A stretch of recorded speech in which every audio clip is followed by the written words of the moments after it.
Well, thank you everybody for being here. I know it is a Friday before a holiday. Happy 4th of July to everybody.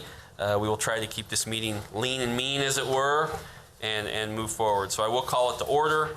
I will, before we start, I don't really know what to call this. I would like to add something to the agenda, if my colleagues would be so kind to add it for me. I don't know if it has a good name. We'll call it bond, I don't know what we're calling it, CIP provisos or bond and debt discussion. We're making no decision. We're just going to have a very brief conversation about sort of part of that process and some presentations that'll be upcoming to the council. So we'll call it whatever gobbledygook I just called it that sort of made sense. And if we could add that right after the introduction of the Title V revamp, I would so move that we could do that, please.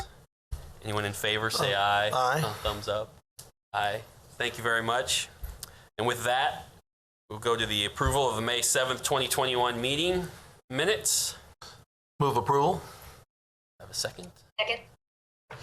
All those in favor say aye. Aye. Anyone opposed? No. We got 3 ayes. All right. With that, we will move to the governing body rules. We looked at these once previously.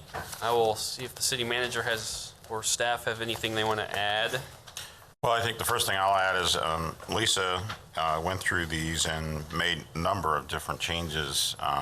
Initially, it started as we were going to look into how do we handle the desire that since we've had remote meeting capability, that then be something that could be considered by council members if they have conflicts related to work or out of town or, you know, just situations where they could not be here, be in person. And so then that, at the same time, we had done some other updates, and so Leigha went and did those as well, that things that have been talked about in the past. So I would just turn it over to Leigha if she's anything that she wants to point out in particular. So as Councilmember Duncan said, we have talked about these before at the last committee meeting. I think really the major change that was made between that meeting and this meeting pertains to the electronic participation, as Brent mentioned. So hopefully you'll have like a tracking document with you. And on pages 1 and 2, actually, this is where it kind of goes over what that would look like if you wanted to continue electronic participation. So 2.3 actually has the process, and that's on page 2. So it'll be a request basically by a governing body member to participate electronically or remotely. And that would be based on 3 different reasons: if there's an emergency situation, or if there was some type of disability that, you know, didn't allow them to participate in person, or if it's just a personal matter. And if it's a personal matter, then that would be limited to 2 meetings per calendar year. And this was just taken from a lot of language that we looked at from other communities that had started allowing remote participation. So obviously you all can, I mean, they're your rules, so you can do what you want as far as, you know, adding other reasons for being able to participate remotely or what have you.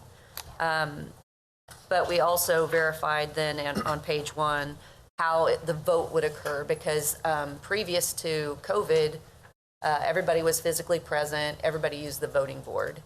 So if electronic participation is allowed and even one member is participating remotely, then the vote has to be by roll call and the voting board cannot be used.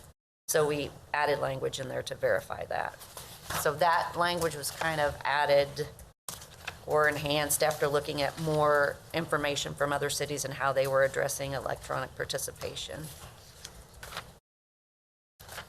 So that's the primary change. The other 2 primary changes to the rules we did discuss last time, and one was kind of cleaning up the motions section, making it a little bit more in line with you know, Robert's rules, and taking out what Robert's rules either didn't address or LKM didn't address.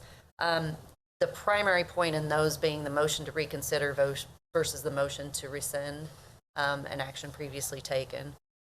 Because we had been using motions to reconsider kind of like a motion to amend an action previously taken. And really, motion to reconsider is supposed to be motion made by somebody on the prevailing side at the same meeting, period.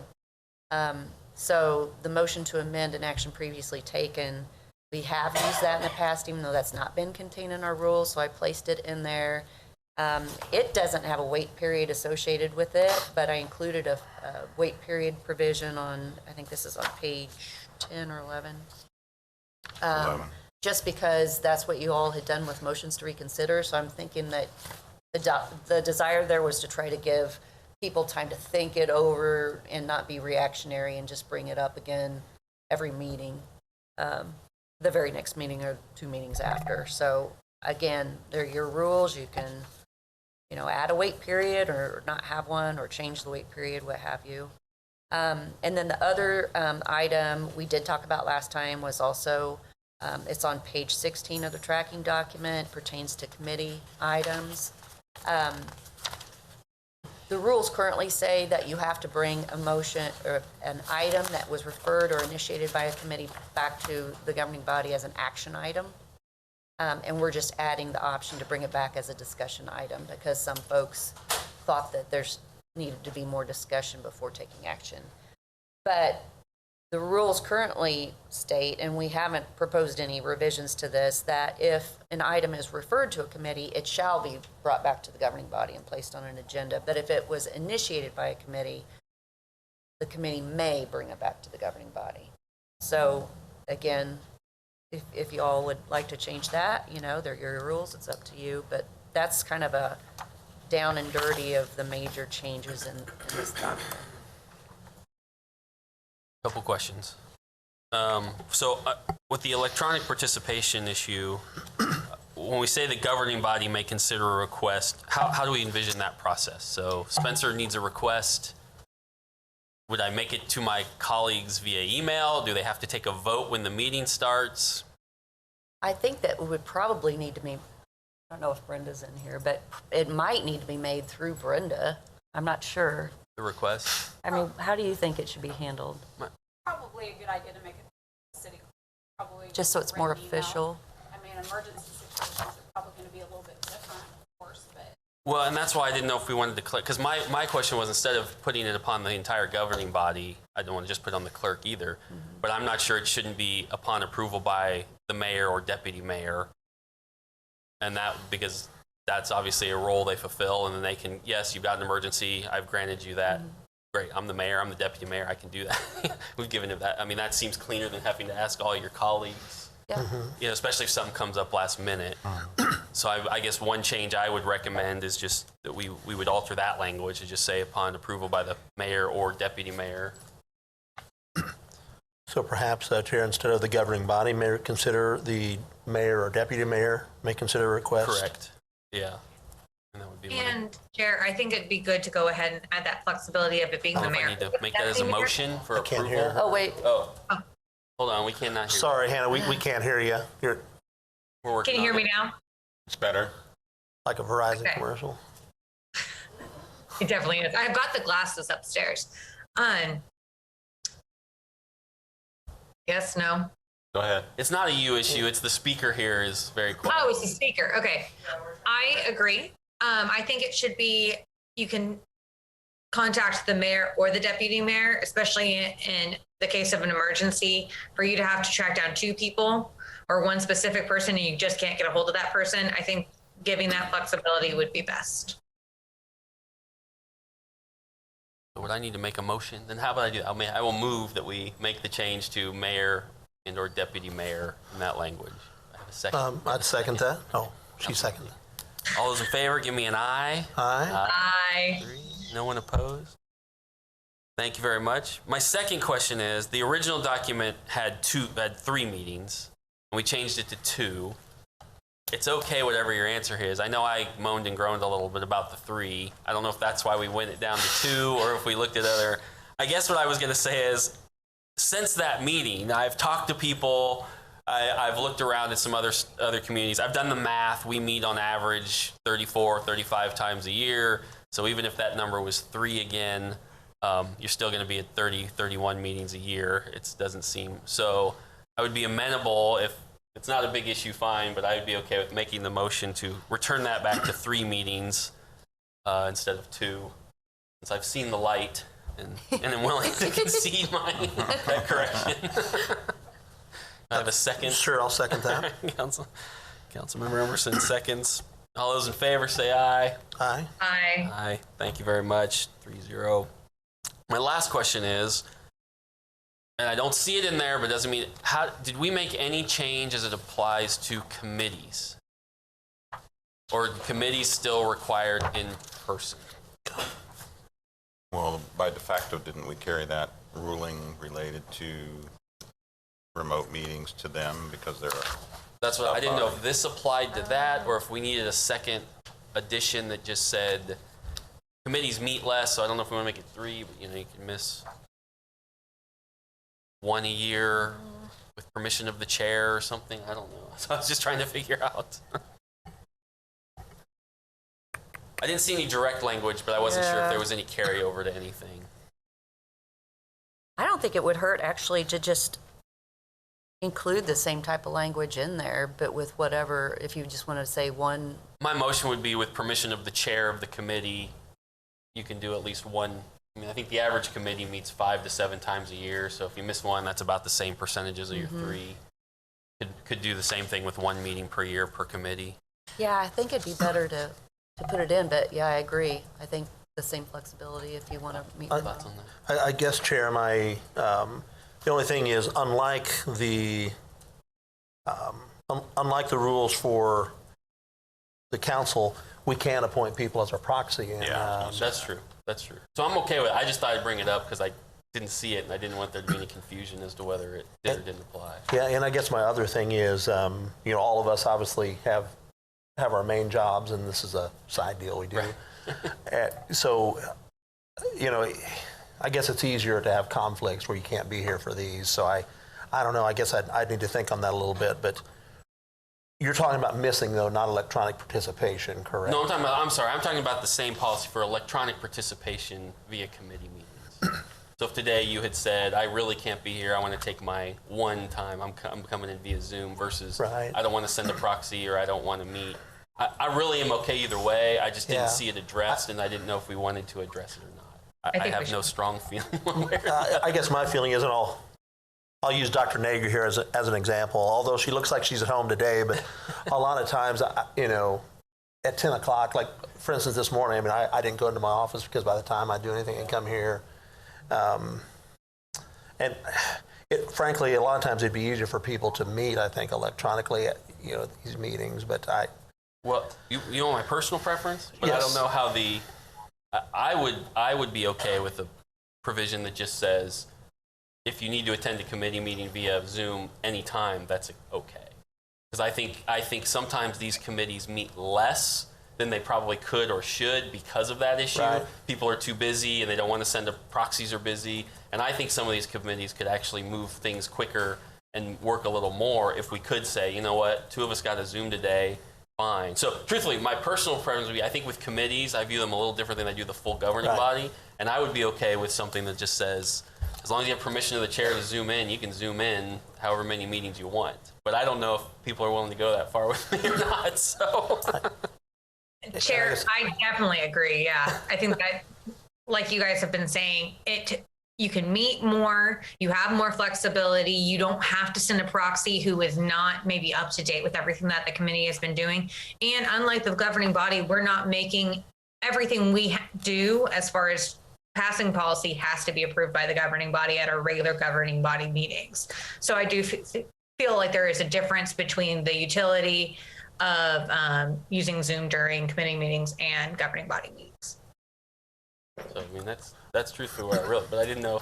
I guess my one question would be for staff, how does that impact them? I know you guys have to, I guess technical staff has to end up jumping through some hoops when we have. Yeah, it will definitely, but we broadcast all the meetings anyway.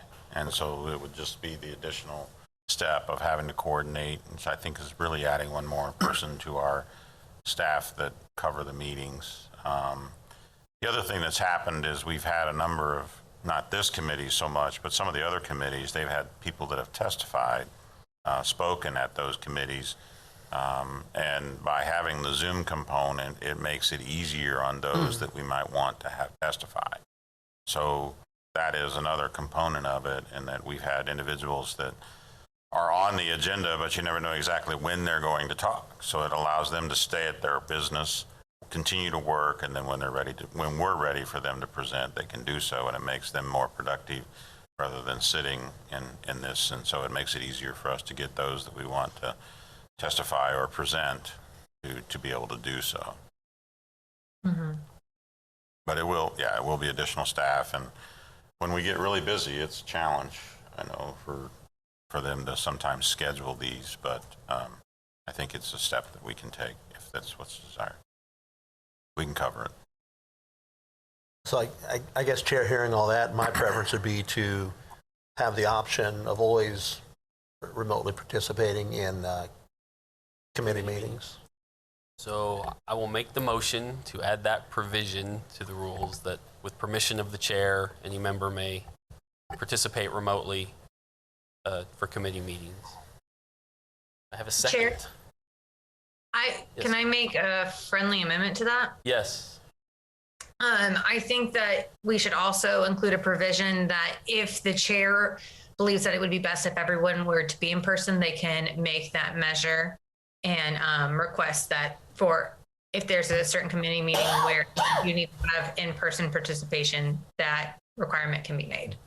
I mean, I'm fine with that amendment. I think the flip side of that is if you call the chair and the chair says, no, you got to show up in person, your request has been denied. Then let's keep it simple with your original. Then the chair can just be mean and say, no, I want you there because. I have to be there, you do too. That's right. Yeah, that's right. All right, so I have a second for the motion. Yes, second. All right, all those in favor, say aye. Aye. Aye. All right.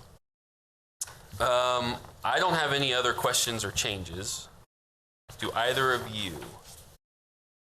You Because covered if it. not, we've reviewed this thing multiple times, and I am okay at this point making a motion to pass it out so it can go in front of the full council at some point. I guess, Chair, my only question to Mrs. Robertson would be, are there any other changes made from the last time in here? Nope, the only change that was made between last meeting and this was really to the electronic participation. The other ones are the same. With that, I would move to approve as amended. Second. When Naeger seconds it, all those in favor say aye. Aye. Aye. Aye. 3-0. Thank you very much, and we can put that on an agenda whenever it can move forward on an agenda. All right, next up, contracts, 50,000 and above. I will let staff do a quick review of what this is. I have a comment, and then I know we have a couple public comments, and then we'll go from there. Okay. What this dealt with was a request to look at the possibility of having council review and approve contracts that we do with consultants over $50,000. Right now, currently, any contract that's proposed, once it goes through an RFP process, can be approved by the city manager. Any contract less than $50,000 can be approved by me without going through an RFP process. So at no point is there a requirement based on our current setup to require the governing body to approve any contract that's done with a consultant. All contracts related to other projects that are done go through the normal bidding process or contract and procurement process, purchasing, and I sign off on all contracts of the city. So this is an opportunity where they would be presented as an additional step in the process of approving contracts over $50,000. So I think I brought this up a couple meetings back originally. I think if you look at the 10-year historical of where these contracts fall, I think the lowest year was maybe 5 contracts. The highest was 14. That's a little rough, maybe off by 1. But so that's what we're talking about. I think some years it's less than $1 million. Other years it can be several $1 million, depending upon the level of contracts that are being put through. Having advocated at the Capitol for many, many years and being on that side of it, and now being an elected official on this side of it, what I've learned through time is there's what you want, and there's kind of what you can get and where you should start. And I know for some, this doesn't go far enough in terms of how many contracts we should be reviewing. And I know for some, it goes a little too far. We shouldn't be spending any time worrying about it. That's what our staff is for. And I understand both sides of that. I hope this is, a beginning for us to at least, and like I said, before I brought this up, I met with staff a little bit and tried to work something out that kind of hit both of those needs early on here, that said, these are contracts that we maybe want to take a look at. And what I've found in the last year and a half being on the council is a few times that these have come, that the end results of these have come before us for presentation, we sometimes spend half our conversation on what did we pay for this? When did we do this? Who commissioned this? Instead of actually talking about the information that's in the contract. And I also believe that if these are put in front of us early, we get rid of some of that, because we can look and say, well, you had the chance to talk about that a year ago when you approved this thing, instead of spending our time tonight when we should be focusing on the results instead of how we got here. So that's also been part of my impetus for wanting to move this one forward. And so that's why we're here. And I do know we have at least one, maybe two people to speak, I believe. We will let them speak, and then we'll talk amongst ourselves and go from there, if that's all right with everybody. I didn't look at the list. Is the list over there? I know Joe and Carol are here. Are you both just Joe?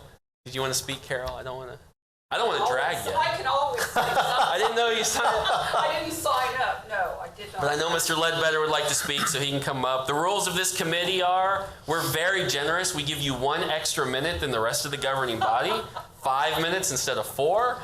So look at us. And with that, I will allow Mr. Ledbetter. I even made time cards because I am so fancy, so I'll start giving you a 2-minute warning. Yeah. Just cue me at 1 minute, would you? It's all part of the full service here.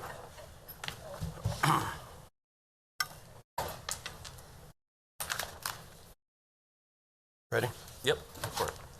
Well, thank you, committee, for giving public comment on this very important issue. My name is Joseph Ledbetter. I'm an attorney. I'm on several boards in this community, advisory and otherwise, and so I'm not ignorant of the weightiness of these kinds of matters. And I'll speak to that in just a minute about another board and how they handle it that I'm on.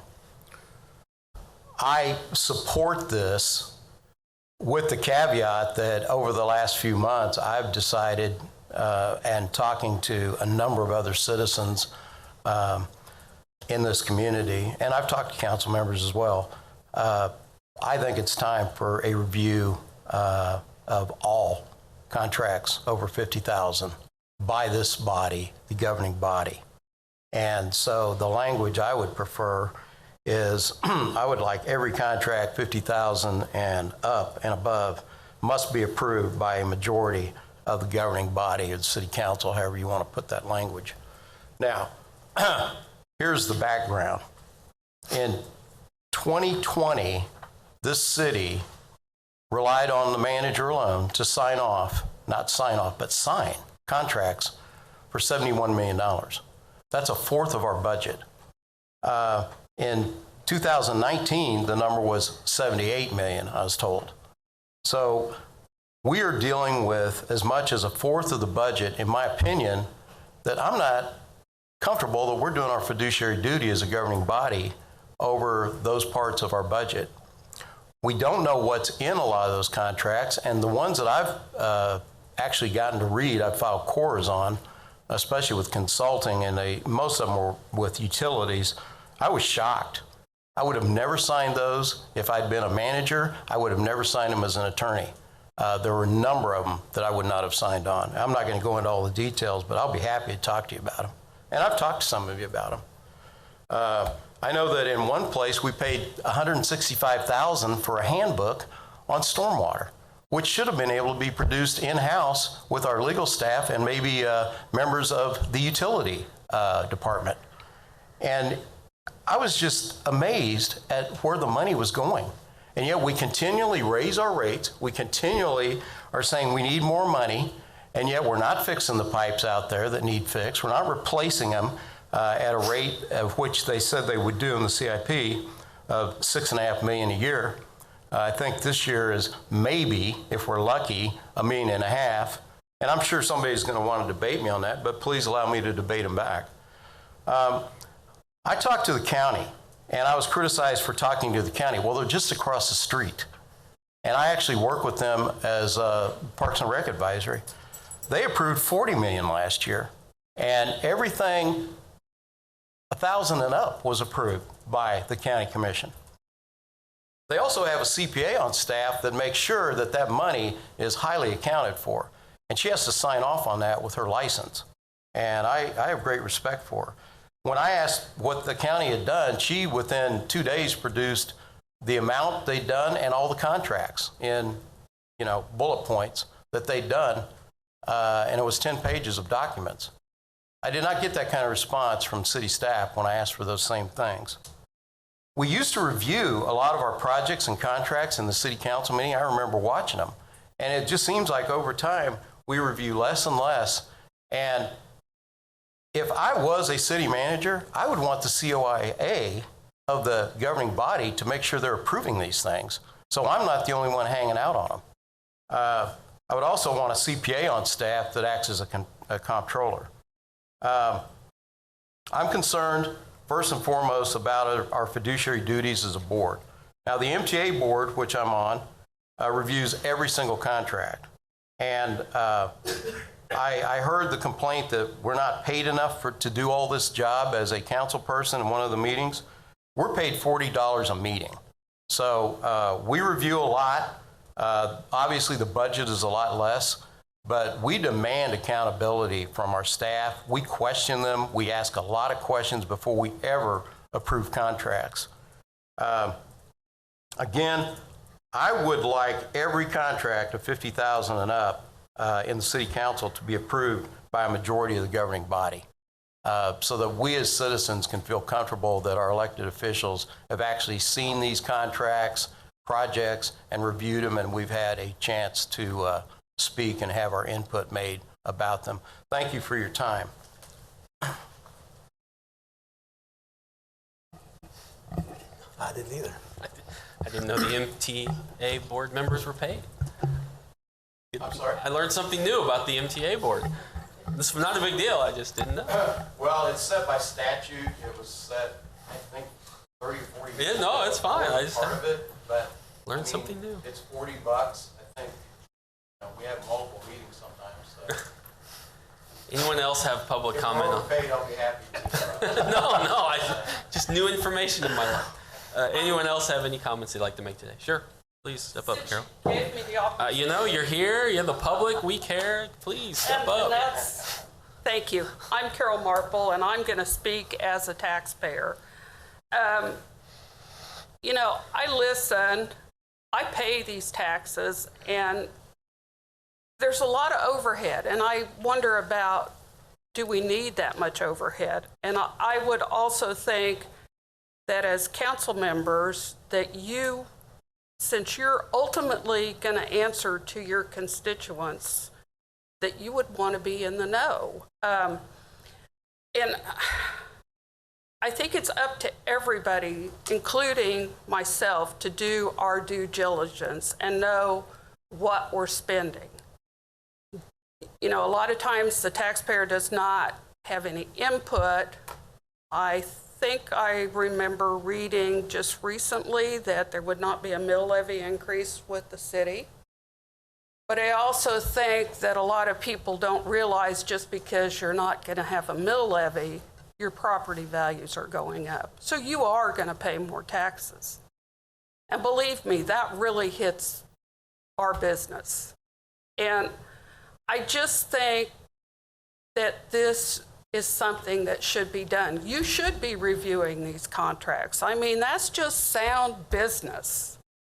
And when you have, $338 million for a budget, and if I'm wrong on these numbers, you can correct me because I just kind of have gotten this from TV and stuff. You got to know what's going on. There is very easily the opportunity to be paying for something you don't want to pay for.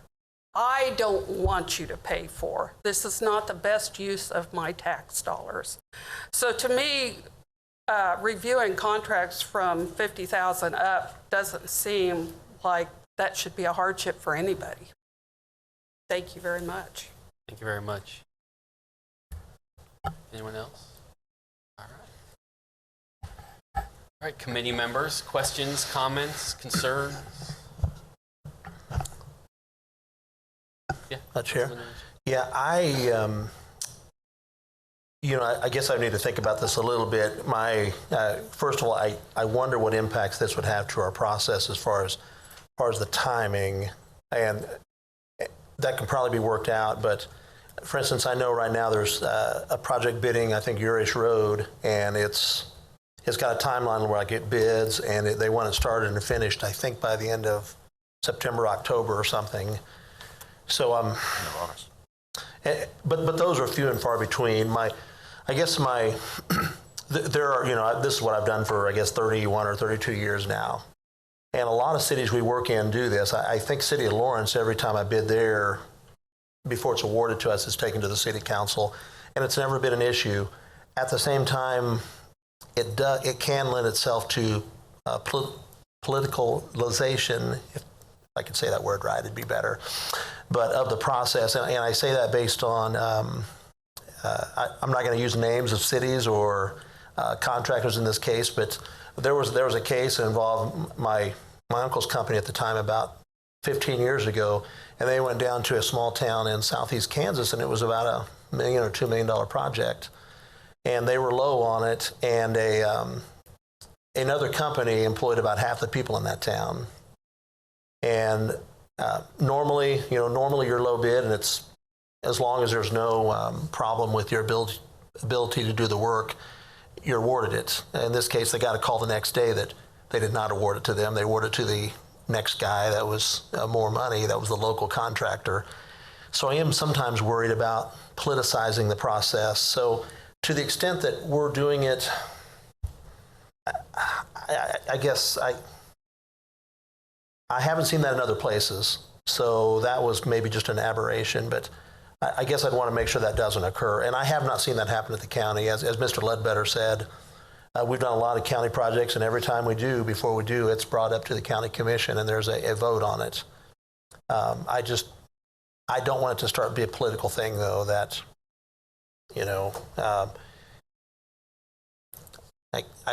I guess as long as we can do that, I don't have an issue with it, as long as we can avoid. Well, I know in terms of process, part of the conversation I had with staff was the intent here, and I think it's written this way, is not for us to, and certainly your concern could happen at the end of it, but certainly it's not for us to get involved in any of the initial process.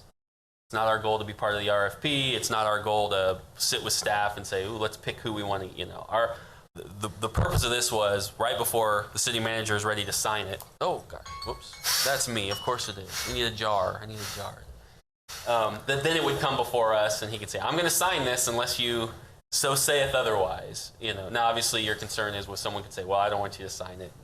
But hopefully that takes some of that out, and that we're not at least involved in the initial process of it. There's been the regular processes have gone through, and staff's had time to vet it and make their decision before they bring it to us. I also don't know, would something like the current Urish project be part of this? I mean, like I said, I think on the high end, some years that was the high year you showed me, 12 or 14 contracts, I think was, unless I'm wrong. If you don't do anything but consulting contracts, it wouldn't, because I don't believe the consultant work, actually I think that one was done in-house, but that one wasn't above 50,000 if it was done outside. So, and if it's a construction project, the way it's proposed, it would only be for consulting professional service contracts. And so the Urish project wouldn't come before the way this is proposed. Which is why I go back to my opening comment that I know this does not go far enough for some.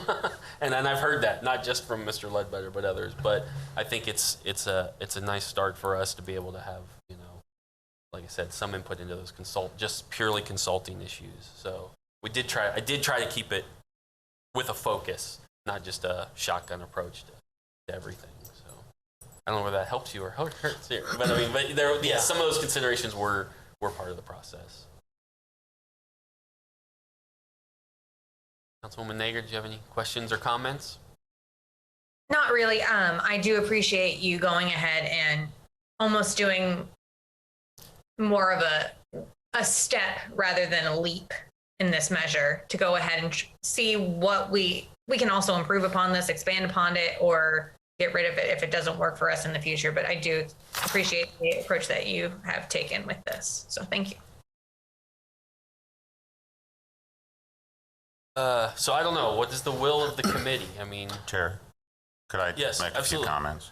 I think the biggest thing that I'll say regarding this is that all the projects that we're talking about hiring consultants for that you would be approving if this went forward are all projects that have been budgeted and approved, authorized by the governing body. So you've already made the decision, this is a project that we want to do. I obviously do have some concerns that Councilman Emerson expressed regarding politicizing an event. Local contractor may be number 2 in the selection. We've dealt with that in the past, and it is still a concern with regards to staff's recommendation may be for someone out of town, and the ramifications of that could present themselves.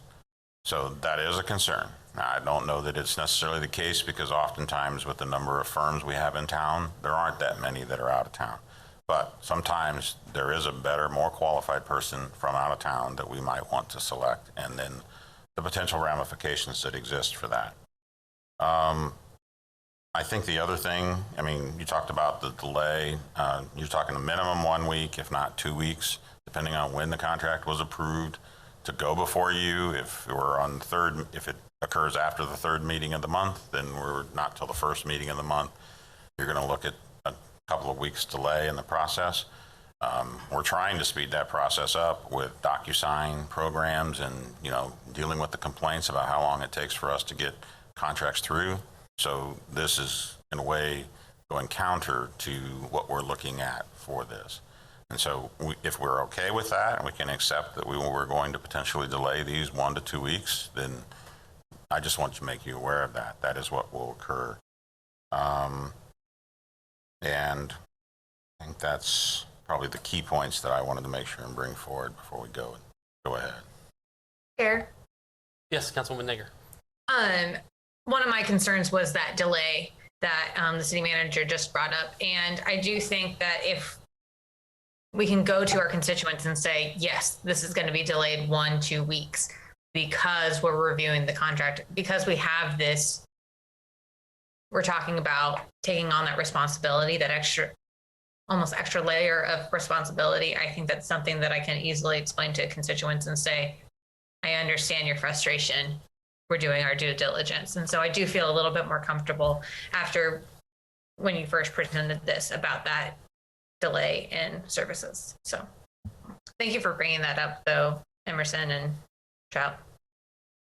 And I've been, both those concerns are valid. I guess and they've heard us say this before, but on both of them are, right now the process could be politicized as an individual council member wants to make it or not. I mean, we can absolutely go into our city manager at any time and say, if you don't hire these people, I'm going to raise bloody hell and make it political and do it. So the reality is the political part is in the process already, whether we like it or not, or whether people take advantage of it or not, or shouldn't, that's a different story. But I understand that. I think this may make it more outward at times if that's the concern. But I think I'd prefer that than the inward approach, at least from a public policy perspective. In terms of the volume and delays, you know, when we first brought this up, we got a chart from staff that showed us sort of what some other municipalities do. And I will point out that several of those municipalities were much larger than us, and they approve more than we're proposing here that has to go before them. And they don't seem to have issues with delays and contractors pulling out. So if the Sedgwick counties and the Wyandottes and the Wichitas can handle it, I feel confident knowing that they're doing it, that we should be okay. And if we're not, then we will have to come back and have a discussion that says, oops, we got to make a correction here, you know, or an exception for some time delays. But I think it gave me a little confidence that some much larger municipalities who's doing a lot bigger volume are figuring their way around it. Yeah, Chair, thank you. A question I did have is, I have 2 different versions of this, and one has Article 2 in it, and the other has Article 2 not in it. And it says on one, it says staff recommends basically removing Article 2 from this. And I guess I was wondering if staff could comment on that. Yes, in the tracking document that you all have, there is oh gosh, I guess 2 pages in. We have 2 versions, as you stated, and Article 2 deals with public buildings and improvements, and it really hones in on architects and engineers and appraisers. And if the language in the previous Article 1 says you're authorized to sign all contracts, and in the proviso and the reviewed, I guess, the new language that we have, we've included professional services, includes architects, engineers, appraisers, and then it goes on to list the others. We don't know why we would need Article 2 any longer, because it really just hones in on architects, engineers, and appraisers. And I'm not sure why. It looks like the code's been, I guess, amended since 95, but I'm not sure why there's this special article that pertains just to these 3 categories of professional services and not to others. So anyway, I mean, Leigha can speak to the fact how their ePro system works and why it's not really necessary to, carve that section out. I think it's more confusing, and that's basically why we recommend taking it out. Hello. So as Lisa said, our ePro system is categorized by commodity. So when you are an architect, engineer, or otherwise professional service provider, you elect to be registered under that commodity code. And so when anyone is soliciting bids for professional services, they're already all included in that notification and get sent the solicitation. So as she said, they're already included in that category. It doesn't, the additional article that's listed that we're recommending removal would not impact and currently does not impact how we operate for professional services for those categories. They would still all fall under. It's really kind of superfluous language. It's just really not needed in the ePro world, and so in an effort to try to clean up the code, I guess we would add repeal of that. Does that help you or confuse you? Well, Chair, my only issue is there was some probably really good reason in 1995 they had to put this in here, and I'm always just loath to just throw it out totally without maybe understanding why it was put here in the first place. And this is the first I'm looking at this, at these 2 versions of this. So it's hard to know. I guess I feel like I need more time to consider what the ramifications, and if there are things in here that need, we're cutting out we're cutting out more than half of this whole thing, and it just seems pretty sudden and pretty drastic. I hear you. What I hear staff telling us is that the same computer system and coding that we used 25 years ago or whatever is not the same today, but I understand you. Right. So what is the will of the group? I mean, we're going to meet again in mid-August. While I would love to see us push this out today, I am not going to force it upon you at this time. Either way, if you would rather have a few weeks to get some answers to the Article 2 issue and some more clarifications, and we can do something with it in mid-August. I guess just speaking for myself, I certainly don't mind, but if we pass it, I would want to retain Article 2 unless there's something it's hurting to leave it in there. I do understand what staff is saying, but there are things in here, for instance, an abandoned project fee. If the governing body, which I think is fair, if the governing body at any time chooses to abandon a project, the consulting engineer shall be reimbursed in accordance with their contract.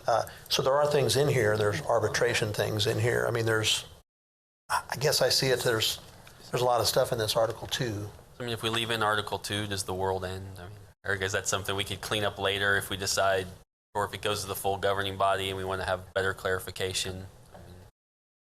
We could clean it up later. I think like what you were talking about, the language about abandoning a contract, I mean, that's language that would be in the contract and not in a code, really. So that's what we're kind of trying to get around, having language that would go into contracts be in the municipal code. And like you say, it's a change in system that didn't even exist back in, 98 or 95. So, and the language that we've, I guess, are submitting for your approval includes architects, engineers, appraisers, and professional services. But we could just keep Article 2 and then just maybe do some kind of cover sheet explaining why, it's, superfluous, and we could submit that subsequently. Current contracts have 3 provisions: termination for cause, termination for convenience, and termination for lack of appropriation of funds. And so those are the 3 terms that we hold on every contract, making that possible. If we need to cancel a contract, we have to justify, obviously, why. But we do have those clauses included in every contract. Because we're currently operating under Article 2, correct? I mean, this is current municipal code. Okay. So we could pass this with that, and even though we may or may not want to clean it up later, it's not changing current operations to just leave it as is, correct?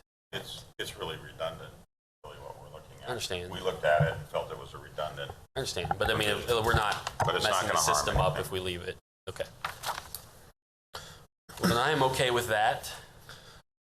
So I guess with that, Chair, unless, then I would move that we forward to the whole body for approval the proposal that is the Duncan proposal with Article 2 retained. I would second that. Comments or thoughts? Okay. All right. Thank you very much. With that, all those in favor, give me an aye or a yes or a woohoo. Aye. Aye, so it's 3-0. Thank you very much. Appreciate it all. I know that was a couple meetings, a little bit of work, but thank you for that. We'll see what happens now. All right. Recruitment and retention process. As you know, we've sort of had these discussions slowly. It's a slow burn on this issue. I don't know exactly what Jackie's going to talk about today. I sort of do. One of the thing I had really asked is for just, we sort of touched on it last time, but the real thing and she may have something else, and that's okay too, was just walk us through how we post, where we post, how we post, when we have a job. What is the breadth of our attempts to get that out into the world so everyone knows we want to hire you? So with that, I will turn it over to Jacque. Good morning, everyone. So I wanted to start with our union recruitment requirements that we have internally. Each of our 5 bargaining units, AFT, AFSCME Development Services, AFSCME Water, Teamsters, and Water Pollution Control, require an internal posting first of all positions before we can advertise out to the public. And that's anywhere from 5 calendar days to 10 working days. So on some of the positions, we work with the unions to request concurrent posting, especially for entry-level positions, where we can post out to the public and internally to the union at the same time. And if we have that authorization, that helps speed up the process, because many of our entry-level positions current union members aren't interested in. So getting that out to the public is important. For our management and executive positions, we post a minimum of 5 days. And then our application system that we use is from the Clear Company. And when we put a job into our application system, it automatically goes onto the topeka.org website. And it also goes on Indeed, Monster, Glassdoor, ZipRecruiter, and LinkUp. That is automatic at the time that we enter the job. And we also have a e-subscription where individuals can sign up to get notices of our jobs. There are about 800 people registered that get that notice weekly. And we send also to about 80 other area agencies all of our job openings. And that includes certain organizations like the Rescue Mission, DCF, Topeka Workforce Center, various agencies that help people in the community find jobs, as well as different organizations that have requested. Mirror Inc., for example, would be one, and different schools and universities, Washburn Tech, KU, their career centers, as well as local churches that have signed up to receive those. So that's what comprises those about 80 agencies. We generally also post on, most of our positions go on social media. We primarily use Facebook and LinkedIn. And we monitor the applications coming in, and particularly with Facebook and LinkedIn, if we're not getting a good applicant flow, then we can go back and pay to boost those, to cast a wider net through those sources through paid recruitment. A lot of our entry-level positions we recruit directly to the universities on their websites.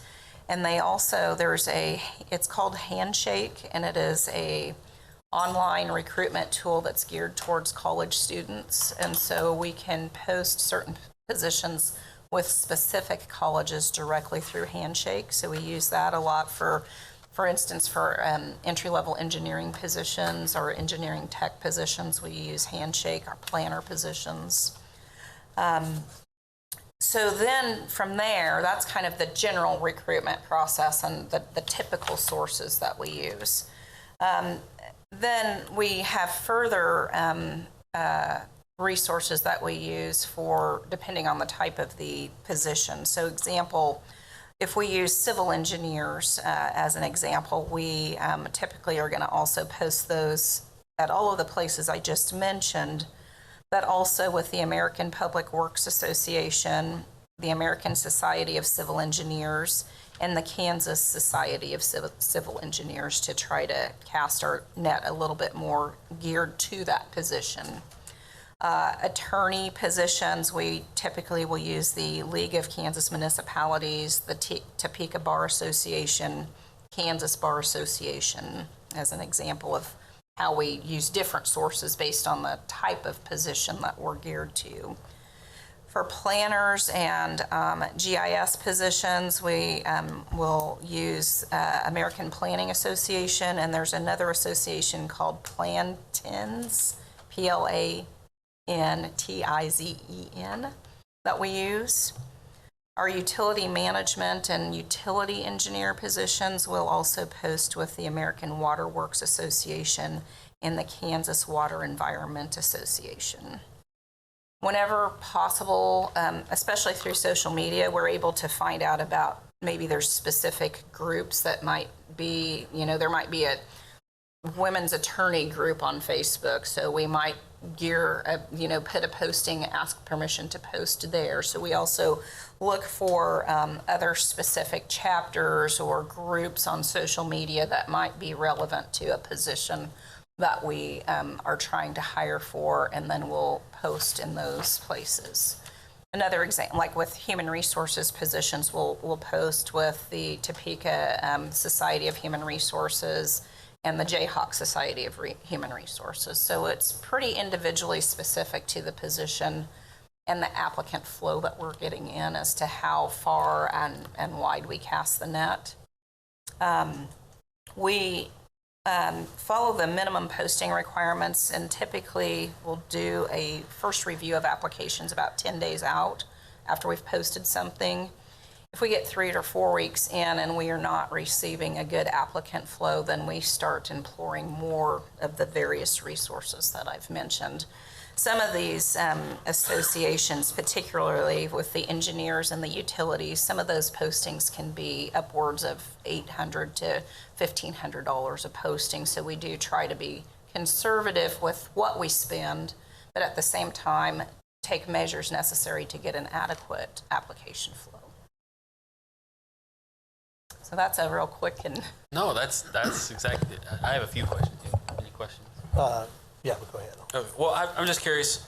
Explain to me the posting time then. So So if it's Monday, all right, we post it on a Monday, and this is just an average, and I know different positions, especially response time, we're posting on average for 5 days.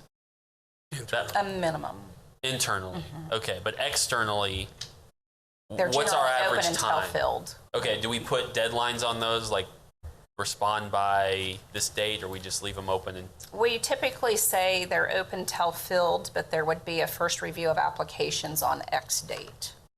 okay, and that includes with every level. I mean, I guess and the reason I ask is, so let's say we're looking for an engineer, and we put it out there, and I know it's till filled, but I mean, there's some people who look at that and say, well, I need if I don't get in by the deadline, or they wait, as opposed to applying. So I don't know if we've thought about we'll post it for 30 days, please apply by June 1, and then we can always repost, but I know there's expenses there. But so I don't know how that. We typically, for those positions, there's not a date, but we do refresh them every 30 days. Many of the places that you post, it's a 30-day posting, and so then you have to go in and refresh. And when we refresh, we try to retool the advertising, the look of it. Sometimes we may do individual posting, let's just say for stormwater engineer, but the next time we may do civil engineers and capture all of the categories, traffic, stormwater, et cetera. So we try to also change up and refresh when we are reposting, and that helps know that there's multiple opportunities, but it also helps the departments maximize the dollars that they're spending on recruitment by sharing and combining. My second question is, do we ever, outside of the city manager position, do we ever hire headhunters for any of our, whether it's department head or a position where we're like, it's been a year, we cannot find it? I mean, do we ever go down that route? We typically, in the time that I've been here, we've only done that for city manager position and police chief positions. And I do think that it's something that we look at, and we typically, even for department director positions, we'll try a 30-day recruitment. And if we're not getting a sufficient pool, then that's when I would go to the city manager and say, this might be one that we might want to put a recruiter on. But in the time I've been here, we've just done that for city manager positions and police chief. My last question is, do we track our success based on where we post things? With responses, yes, this gives us better responses, and we know that, versus do we track any of those? We do. It's a question when they fill out the application, how did they find out about the position? So as they answer that, yes, we do. Okay. Emerson? Thank you, Chair. Ms. Russell, I guess just a couple questions. Do you have anyone on your staff that's like a recruiter? And I guess an observation that I have is that when like an engineer or somebody calls me and asks me to look at a project or something, it has much more of an impact than it's posted somewhere and I see it. And I can tell you my response rate when somebody calls me and asks me to bid on something or look at something it's 100%.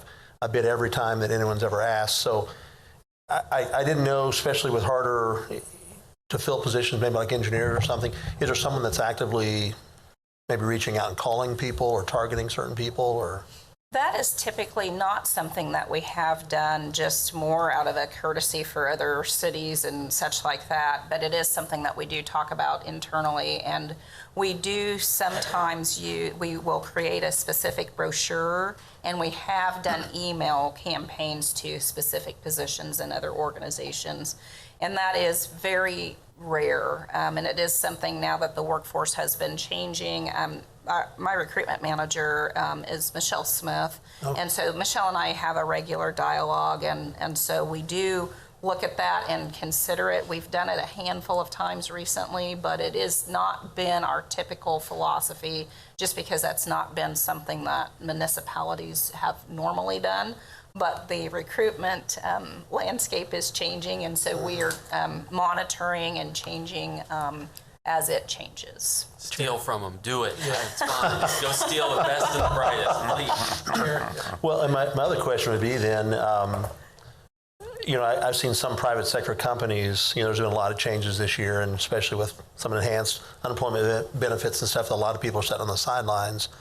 I've seen some private companies now are paying, they're giving bonus to their employees if they recommend and someone gets hired and they're there for a certain amount of time. I don't know Mr. Trout and I have had some conversations about that, and we've actually just recently, the dispatcher shortage, as an example, impacts our police and fire immensely because they're like 40% down or something. So we recently, Brent just authorized a pilot program where if a police or fire, if someone from the city recommends someone for dispatch, they can get an E-day, which is a day off if that person is hired by the county. So, and we've talked about extending that into internally for recruitment referrals as well. Yeah, great. Chief of Staff had a Yeah, if I may, I've had a lot of conversation with Ms. Russell and Ms. Smith. In the last couple of months, we've really stepped up a lot of our professional recruiting and efforts and stuff like that. We've entered in a conversation with a lot of local companies on how they hire and retain personnel. And we've had conversations with the University of Kansas, Kansas State University. We're in constant contact with Washburn. And so we're really coming up with a real comprehensive recruiting plan and stuff that is going to be very impactful, I think, for the city in the very near future. And we're really excited about it. Some of the things that we've been engaged with K-State is focusing on engineers specifically, but recruiting videos, 30-second recruiting videos, and the conversation that we had with them and our ideas and us contacting and reaching out to them. Kansas State said we were the first municipality that's ever reached out to them, engaged in conversation, and they were actually very impressed that we were ahead of the game and our ideas of what we were going to do. So I think we've suffered through some tough hiring times over the last couple of years, but I think with the vision that we have going right now, I feel very confident about where we're going to be in the next 6 months. The MPA program has brought in some great young candidates that will be future employees at the city of Topeka. And so I think you're going to see a tremendous turnaround in about 6 months of a lot of these efforts. And you're right. We have not poached. We've not picked people off. That has happened to us. But turnaround is fair play. Just let other agencies and city entities and state government know that. So our game is drastically going to be changing within the next few months. And I feel very confident. You know, we talked about the E-Day. That's really thinking outside the box when you think about we're going to give an E-Day to somebody who recruits somebody for the county. But the reason we do that, it has a direct impact on public safety for the citizens of Topeka. So when we talk about attorneys, we talk about engineers, we talk about some of these specialized fields, we're really stepping that up. But we are also really increasing our efforts on mainstream employees within the city of Topeka. And how do we get them here? How do we bring them here? And so I think in the next 6 months, sometimes I make statements that make people cringe, but in 6 months, I guarantee you we're going to be in a lot different shape than we are now. It'll be a Merry Christmas. If I could add one thought on that. One of the other techniques that we've been real successful with is how we partner with our police department on recruiting. And Human Resources goes with the police department out to different universities, goes to Fort Riley, different military bases, and it's a true partnership. But the candidates that are interested are hearing from people that are actually doing the job. So we've been engaging other departments such as engineering and utilities to say, you know, why don't you guys come with us? And because they don't want to hear from a recruiter about what the job entails, they want to hear from somebody that is doing the job. And so that's another thing that we've really enhanced over the last 6 months to a year is engaging the departments. It's both of our problem, but I think working with them and getting people that are interested in coming to the city connected with people that are doing that type of work has also been successful. So we're doing more and more of that partnerships with our departments. And you're going to see some very dramatic changes in how we hire and recruit firefighters. But there's some behind the scene things that we got to get taken care of first, but that'll be coming out probably within the next month and a half. But we're very excited about where that's going to go. Chair? Yep, Councilwoman Naeger. Thank you. You made the comparison with other municipalities and other counties. Do we face a lot of competition with the largest employer in the city, with the state, between having people leave working for the city or take comparable positions with the state rather than with the city? We do in some of our specialized fields, like engineers and things like that. We do. The state is a lot bigger employer in the aspect there's a lot more areas that you can work at in the state. And I'll only bring it up because we had the conversation because we did an interview yesterday for the city engineer position. And one of the questions that was brought up by this individual was a residency. And he said, in all the places I've ever worked, I've never been under a residency issue or clause. Can you explain that to me and what that means? So those are things that we are dealing with when we talk about recruiting qualified, educated, professional positions. So those are things that, we need to talk about. Now, one of the other things that we're also looking at is the city manager can designate which positions qualify under the GTP relocation program. And so, once we come up with a master list or whatever, and like I said, if it's a position we're having a hard time filling, the city manager can say, yeah, I want that one to qualify. It qualifies, then we can make that happen. So, when we start looking at things, we can expand that to police and fire, we expand that to public works, we can expand it wherever we need to go. But we do face that competition, especially on those, city attorneys, engineers, and things like that. We do face a lot of competition from other municipalities as well as state government.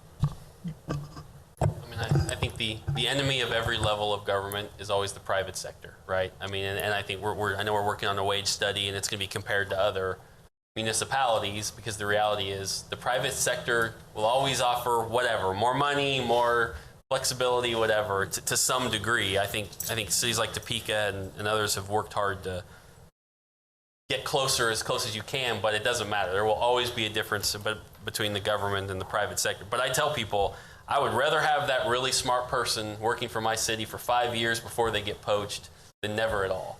So if we could even get to that point to some level, and we have in some departments and others, thankfully, we have really good city employees who said, nope, I like working for the city, and no thank you. But I think that's always going to be the force we will not beat, per se, but it is what it is.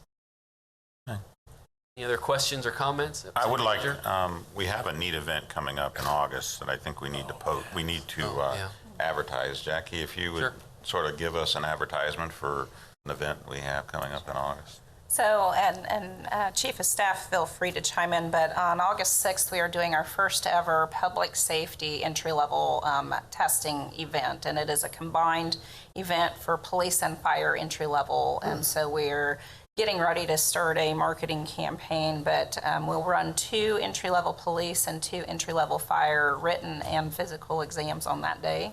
And so candidates that are interested could come out, and they can, if they're interested in public safety at all with City of Topeka, they can run both of those at the same time, and we'll have the full recruitment teams from Human Resources, police, and fire out there. They'll get to interact and learn a little bit about the job and go through the testing and see where they might be interested in fitting.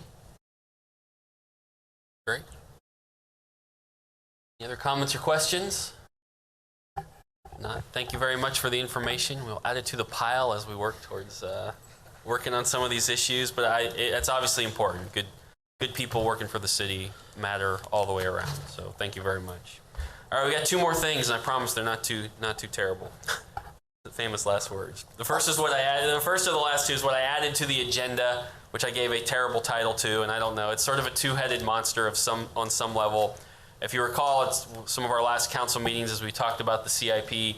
We had several colleagues who were inquiring as to whether we should or could put in place any provisos moving forward for the CIP. We also had a discussion about maybe understanding, because I know staff understands it, but for the rest of us, getting a better grasp on what our bond and debt services were. And so that's kind of Councilmember Dobler, and we can send it out to you. I think staff is working on, has put together this fancy chart that would help us better understand it. I know Jessica, who couldn't be here today, is working on maybe a slight tweak to it, but it would show us stuff like total debt service from prior years, total debt service retired, new debt service, total debt service for the year, anticipated revenue, but in this nice chart that would make it easy to read and we could all actually understand it.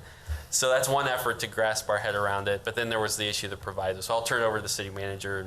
And the reason we brought it up today was we're sort of the first train out of the gate as we head to the budget process for a committee. And so those colleagues had asked that we start the conversation here so we could get it moving as we head into the budget process. Thank you, Chair. I think you're absolutely right. I think the information that Jessica and staff is working on will give us something to actually look at, and so we'll do that at the next meeting. But wanted to talk generally about some concepts related to how we look at that as far as debt and our capacities. I've also had some help from Jeff White, our financial advisor, as it relates to what's the right thing for our city to do. Generally, the questions that were asked is, what should our CIP look like in the future? Well, a lot of that has to do with what are our needs? And how fast are we willing to try and tackle those needs? We know we have a number of water lines that need to be replaced. We have other aging infrastructure in our plants. We have street needs. And so as we look at this, we were trying to determine the right balance here as it relates to how much do we bond and how much can we afford to, and then also how fast are we going to attack some of that aging infrastructure. And so what we've been trying to do on an annual basis is meet that need based on the feedback that we get from the governing body. So the questions that got asked also relate to, well, what is our true capacity? How much could we do if we wanted to just go full bore and we had all the consultants and contractors available and so forth? What could we do? So that kind of sets the top bar, and then we figure out where we're at and what we've been doing. I asked Jeff, and he did the calculations. In our current GO max capacity, we could have up to $354 million of general obligation debt on the books. Right now, we're at $182.4 million. So we have additional capacity if we wanted to do that. However, that has impacts. Our bond ratings would probably likely go down if we were trying to issue that much in debt. We have certain limits with regards to our levy and capacity to be able to pay off that debt, and that might cause issues as it relates to our ability to fund our general fund and our capacity that we need to keep our operations going. And then you look at the same as it relates to the revenue side. It's a little different picture. As long as you can raise rates enough to fund your debt sinking funds, your days of cash on hand, and so forth, there really isn't a limit on what your maximum capacity to sell revenue bonds. However, you have a limit on how much citizens are willing to pay for their rates to receive that same water. So we really have been looking at trying to strike a balance. And the governing body looked at that back, the previous governing bodies looked at that when they established the $9 million cap on GO bonding. And the idea was we needed to curve how much we had outstanding and bring it down. And we're approaching about 100 million roughly that we have outstanding by 2025. It'll be less than 100 million by 2025. For example, we're issuing 9 million, I believe, this year, and we're retiring 15 million. So right now we're retiring more debt than we're actually issuing, even with the future years that we approved the other night, where we were at 10.5 million per year, because the governing body wanted to do some additional street work and other projects. We're still retiring more debt than what we have done typically in the past. We look at what we're issuing compared to what we're retiring. We're retiring more than we're actually issuing. Including revenue bonds? And then in revenue bonds, it's not the same. Okay. But what we have done with the revenue bonds is we have done a better job of managing and looking at what is the market doing. Issuing 30-year bonds at the rates that we currently have allows us to accelerate some of the work that we need to do in our utilities side. And so we're taking advantage right now of the low rates. Even though it seems like we're issuing a lot of debt, we won't be able to do that in the future depending on what the rates do for selling those bonds. And so we're really restricted in I think in the future, and we're taking advantage of the low rates at this point. We've got some concepts that we're floating around in the future for looking at how we're going to use our American Rescue Plan money, getting closer to finalizing what that looks like. The biggest share of the money from the American Rescue Plan is going to go towards water and sewer projects. We have $45.7 million that we're going to be issued, and even with the other things that I'm seeing on the list as options for us to consider, I can expect that we're going to be well over 30 million that we're going to probably dedicate to water and sewer. And so for me, I'm seeing a good future as it relates to maybe looking at how we curb some of that borrowing and look at our rates. Maybe we take a pause in having a higher rate. All that needs to be discussed in a bigger concept and with much more detail. But generally looking at that as a possibility given where we're at with this additional money and the ways that we can spend that money and looking at how that helps customers within our city with regards to rates. As far as there were some questions related to open projects that were brought up and how are we going to continue to manage that. What I'm looking at is, and Chief of Staff's been working with the various directors that deal with this, mainly your Public Works and Utilities, and ensuring that those projects are updated on a much more frequent basis and handled. I think that the right time for you to see that list is the same time that those directors are going to start their quarterly reports up again. And so you're getting a new update as it relates to where we're at with project status, and then they're going to do, as they've done in the past, short presentations on the current projects that we have going, future projects that are upcoming, and we're going to start those up. We suspended those during the time frames when we were doing the remote meetings because those kind of presentations sometimes were difficult to do with people being remote and so on, and then the meetings got longer, and so, but it's time for us to get back into that. We need to have those updates. I think it's important to keep you informed on what projects. It's an opportunity really for the directors to provide that information to you on what projects we're doing. So we'll be looking at getting that going again and you receiving those.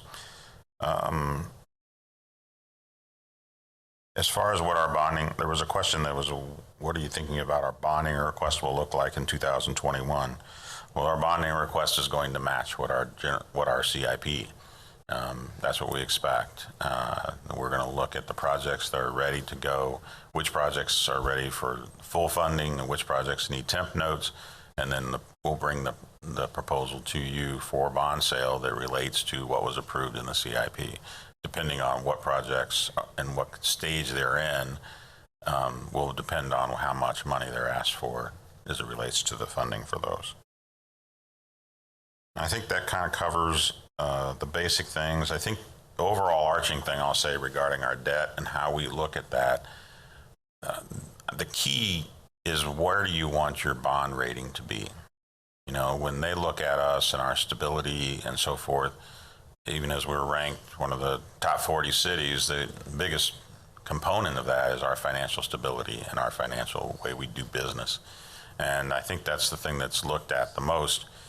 And so what we need to decide is where do we want to see that bond rating? And there are various factors, and I'll leave it to another discussion with Jeff White, who's obviously looking at all that for us as we do our business with him, to help explain that to us as to where he feels different things could be done that wouldn't affect our bond rating and other things that might affect our bond rating if we really wanted to go that direction.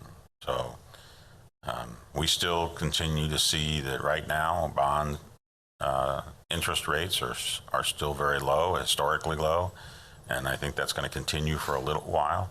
But we see the storm clouds on the horizon that say we may be seeing our lowest rates that we've seen in the past, and we need to take advantage of them now.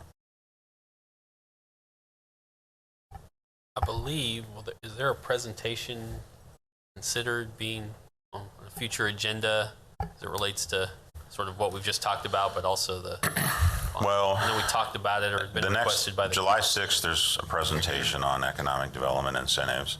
And then Jeff's also incorporated some items related to Senate Bill 13 and how that affects incentives.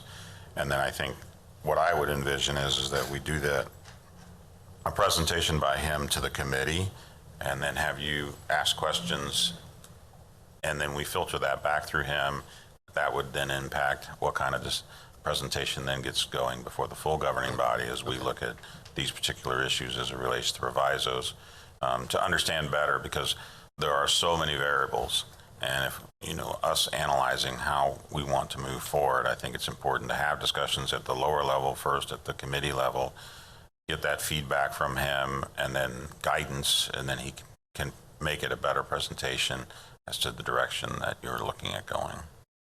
Well, I know the proviso issue is a two-headed beast also, because if we want to have some, what should they look like and what would they be? And then there's a discussion of what can you and can you not, or should you and should you not bound future councils to. So yes, that'll be a fun discussion we get to have in the future, but that's all part of the circling around this as we have these conversations. Right, and I've made some notes based on the proviso that Councilwoman Hiller handed out. I've made some notes on answering those. I need to visit with staff on a couple of those to be able to give full answer. But I think at the next meeting, at the same time we're delving into some numbers, we'll provide detailed answer to some of those items that she lists. Some of them have been answered by the decisions that we made in the CIP, and others are for future time. Any other questions or comments? Thank you very much. We'll keep that moving forward. Can't wait for Neil's fancy little chart. We're doing Title V. All right, last but certainly not least, the Title V revamp. 40 pages of wonderful something. Who wants to go here? Well, actually, this was just supposed to be an overview of Right. what we have to go forward. You weren't really supposed to get any of that information yet, because I want to provide it well, I to just you printed it out to last read week, it. but all right. or next week, because we have several other things to bring before you too at the same time. But Brenda and I started working on this in 2019, and then COVID hit, and everything was really suspended for a year. So Councilmember Duncan provided us with the most wonderful opportunity to dive right back into this. Kick that So door we open. started kick that door open, and we're going to walk through it. So what we're going to propose, and I think Councilmember Emerson's been through this drill before when we redid all of Title II. In that case, we had a couple of scheduled meetings like every month, and we go through different chapters and sections at a time until we got through the end of it. And you could do it in a couple different ways. You can either do that and go clear to the end, and then we can, you can recommend up some comprehensive package for the whole title, or you can just do chapters at a time, because I think they're segmented enough that you might be able to pass them one at a time as you go. So really your option, but the first round is basically going to be just the general provisions and how we require license applications to be done generally, the appeal process generally, and then we'll go forward with vehicles for hire, which is currently really addressed as taxi cabs in both Title V and Title X. So we're probably going to combine everything in one document and either put it in 5 or 10, so everything's in one place, because right now you have to kind of go to all different kinds of places, kind of what the situation was with Title II. So vehicles for hire will be a big one that you'd consider first, and like the next one would be the mobile homes, mobile home craftsmen, where you've got the competing titles once again 5 and 14 to try to kind of combine those, and then it'll get easier and easier, but we'll try to hit those more difficult ones first. So just wanted to give you a heads up that this is something we would love for you to help us process if you're willing to, because it will take some dedication on your part as far as getting times. Well, I'm sure they'll grimace as I say this, my colleagues over there, but I envision this committee will probably meet 4 more times before the year is up. So looking at the calendar, so we will have time to, in those 4 meetings, to go through, pick it apart, and see if we can't get something done before the year is out. So. Okay. Very Really glad to zoom into those 4 more meetings. Only with the permission of the chair. Definitely not something you have to be present for, I don't think so. That's right. You can read these 40 pages from anywhere. It's fine. Was there anything else staff had before we adjourn here in a moment? I did have a question going back to the policies issue. Maybe this is a timeline question. I know that our current rules suspension of the rules expires on Tuesday, and we have in front of us extending those to some degree. Right. Is it our goal or ability to get those new policies passed before we then have to either suspend the rules? Because this sort of solves part of that problem, I think, those policies once they're in place. So I didn't know if there was... Well, what I would say regarding the suspension of the rules that's upcoming, it's really twofold. Because of the renovation that's going on and us meeting in this building, and you can see how we're cramped with only having 2 council members and let's say 6, it's really going to be one of those things where if there are a few that would Zoom, it would be better for us in this situation that we're coming up on.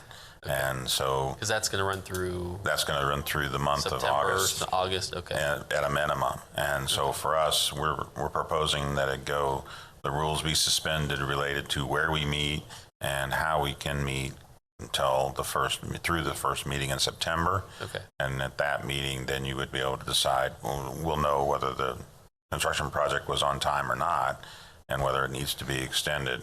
That's really the real reason for suspending the rules for the next 2 months is to No, and that's allow fine. us- Yeah, but I envision when we could get that other done by August, sometime Right. in August. We will schedule this. We'll look at the agenda schedule and see based on what's on other agendas. We'll get these changes to the rules on both of these items that were approved by committee today.